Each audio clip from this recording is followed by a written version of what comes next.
Kaldero, nakita nyo? Kaldero, dami. Dakulaon. Mamatibayon pa, ano? Sayang. Kunin ko yung isa. Ako guys, kaldero, nasaro. Magayon, matibayon pa inyo. Matibayon. Nakulong pa sa laog. Nakulong pa sa laog. Matibayon ng kaldero. Nakahanap ng kaldero. May bugon. Binita niyaan. May bugon na stock ng inyo. Sinapon na. Dahil pala mga uring eh. Oh, dahil man na uring. Dahil pa nagamit bago gayon. Wala na ako sa Pilipinas. Wala na sa Pilipinas. Oh. Diba yun pa. Ano guys, binalikan ko yung mga kaldero. Magaganda pa oh.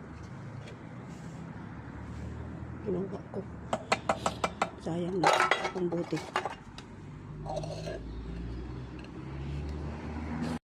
Guys, linisan ko naman yung napo. Binalikan ko yung mga kaldero. Ang dami. Tingnan nyo guys. Oh. Kapal. Kapal ni. Branded yan. Branded. Wow, green. Kaya no. Ito yung takip. Ayos pa oh.